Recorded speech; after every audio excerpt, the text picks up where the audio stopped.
The de Havilland Mosquito emerged as a beacon of British aeronautical innovation in the early 1940s, a period punctuated by the rigors of World War II. In an era where metal, particularly aluminum, was a prized resource primarily allocated for heavy bombers, the notion of constructing an aircraft predominantly from wood seemed counterintuitive, if not downright audacious. But within this unconventional choice lay the Mosquito's unique advantage. Crafted primarily from layers of balsa and birch, the wooden frame rendered the Mosquito light, yet remarkably sturdy. This design allowed for enhanced speed and agility, often enabling it to outpace enemy fighters. Furthermore, the absence of heavy armament and defensive guns, made possible by its swift nature, meant a larger payload capacity. In the famous Operation Jericho, it was this very agility and precision of the Mosquito that was harnessed to carry out the audacious daytime raid on Amiens prison. The aircraft's ability to swoop low and strike with pinpoint accuracy, as witnessed in that operation, was a testimony not just to the brilliance of its pilots, but also to the innovative spirit that led to its creation, defying conventional wisdom in times of adversity. The de Havilland Mosquito, as an embodiment of wartime ingenuity, stood apart from its contemporaries in the realm of aviation.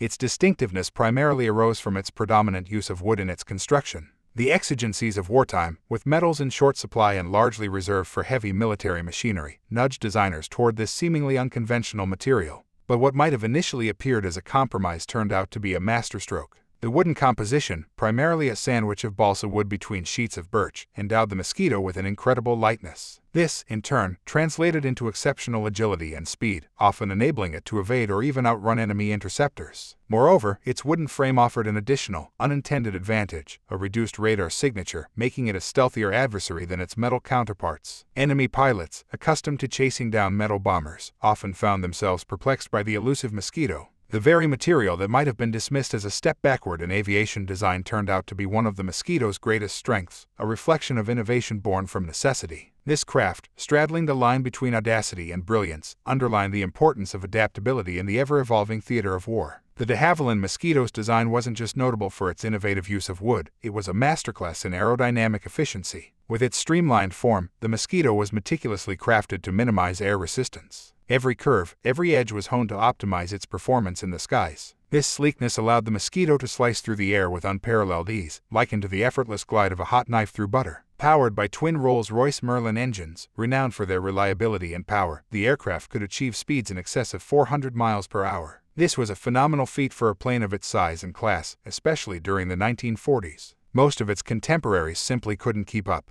Enemy fighters often found themselves outpaced, trailing in the Mosquito's wake. This combination of aerodynamic design and powerful propulsion not only accentuated its capabilities as a bomber but also as a reconnaissance aircraft and interceptor. The Mosquito's speed and agility, rooted in its design and engineering, made it a formidable presence in the skies, confounding foes and reinforcing the narrative of innovation born from wartime necessity and adaptability. The de Havilland Mosquito also showcased its prowess in the thick of combat. A particularly striking role it assumed was that of a night fighter. As the dark veil of night shrouded Europe, the Mosquito sprang to life. Equipped with advanced radar systems, this aircraft was transformed into a nocturnal hunter. These radar systems, especially the airborne interception radar, were crucial in detecting enemy aircraft under the cover of darkness. Paired with the Mosquito's nimble handling, this technology enabled it to intercept and engage German bombers with an efficacy reminiscent of a predatory owl zeroing in on its unsuspecting prey. This role was not just a proof of the aircraft's versatility but also a strategic necessity. During the war, night raids by German bombers posed a significant threat, and the Mosquito's ability to counteract this menace underlined its value in the theater of aerial warfare. As night gave way to day, the de Havilland Mosquito's versatility further shone. The aircraft's remarkable speed and agility made it an invaluable asset for daylight reconnaissance missions. Equipped with high-resolution cameras, the Mosquito would soar over enemy territory, often flying at high altitudes to evade detection. Its capability to cover vast distances swiftly allowed it to capture a wealth of intelligence, mapping out enemy positions,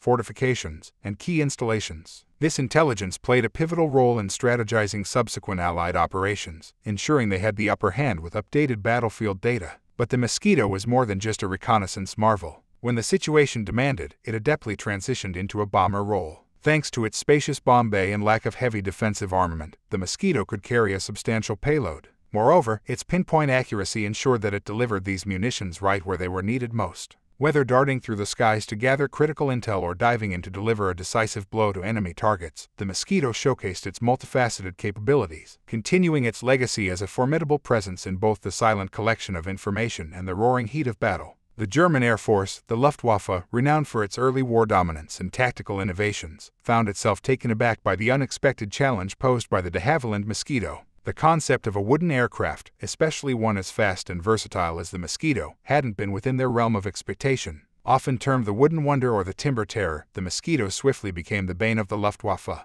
Its high-speed capabilities, often surpassing that of many German fighters, made interception a challenging task. Coupled with its role in reconnaissance and bombing, the Mosquito could infiltrate deep into enemy territory, gather essential data, and strike critical targets, often before any effective countermeasures could be mounted. The de Havilland Mosquito's presence in the skies of World War II was more than just a tactical nuisance for the German Air Force. It was a symbolic challenge that resonated deeply. Each time the Mosquito engaged with the Luftwaffe, it not only inflicted tangible damage but also delivered a significant psychological impact. Here was a wooden aircraft, an underdog in the world of metallic warbirds, consistently outpacing, outmaneuvering, and often outgunning its technologically superior foes. The constant evasion, the successful missions, and the undeniable efficiency of the Mosquito became a thorn in the side of the German Air Force. Every encounter, every sortie that witnessed the Mosquito's escape or triumph was not just a tactical setback, but a dent in the pride and morale of the efficiency, emphasizing that in war, sheer power wasn't always the determinant of victory. The battlefield also celebrated innovation and the spirit to challenge the odds. The wooden wonder quickly became a source of both vexation and reluctant admiration among the German ranks. The Mosquito's uncanny ability to evade enemy fighters, thanks to its unparalleled speed and agility, left many a German pilot confounded. Engaging this agile bird in the vast skies was no straightforward task, and many Luftwaffe pilots recounted the frustration of chasing a Mosquito only to watch it slip away, time and again. Beyond the tactical challenges it posed, the Mosquito also struck at the pride of the Luftwaffe. Here was an aircraft, predominantly wooden, outperforming many of Germany's advanced metal machines. This incongruity wasn't lost on the German high command.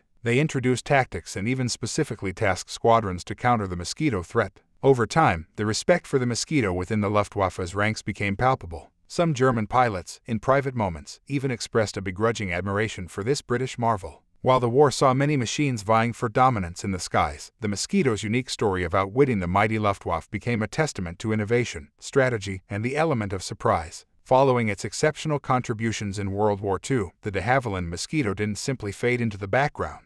Its versatile design, which had proven invaluable during wartime, found various applications in the post-war world. The Mosquito's speed and reliability made it an ideal choice for more peaceful endeavors. Several were adapted for civilian roles, including as high-speed mail carriers, transporting post across long distances in record times. In addition to its civilian adaptations, the Mosquito also played roles in post-war military and peacekeeping missions. Some nations, having seen the aircraft's effectiveness during the war, employed Mosquitoes in their air forces for reconnaissance and other secondary roles. Melding its wartime legacy with its post-war contributions, the Mosquito transitioned seamlessly from a machine of conflict to one of utility and service. The wooden wonder had not only carved its mark in the fierce battles of World War II but also in the rebuilding and reconnecting efforts of the world that followed. The de Havilland Mosquito, dubbed the Wooden Wonder, may have been an emblem of a bygone era, but its influence in shaping modern aviation is undeniable. Even as the world transitioned to jet propulsion and robust metal airframes, the principles and lessons gleaned from the Mosquito's design and combat prowess became foundational.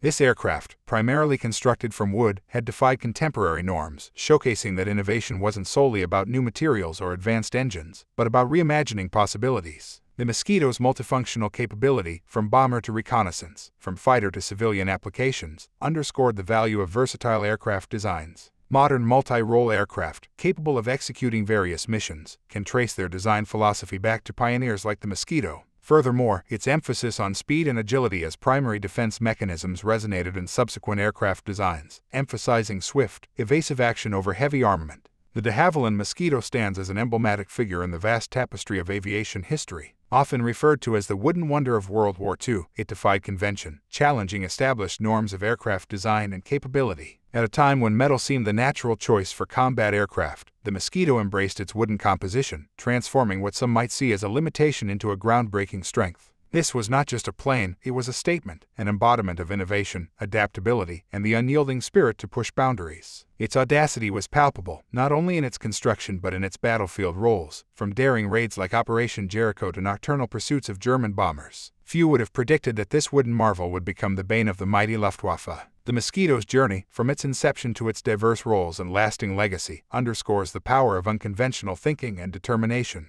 This iconic wooden warrior serves as a poignant reminder that true innovation doesn't merely come from cutting-edge materials or technologies, but from an unwavering belief in possibilities and the courage to chart unknown territories. And so, the Mosquito flies on, not just in the physical realm, but in the annals of history, echoing its tales of audacity and triumph.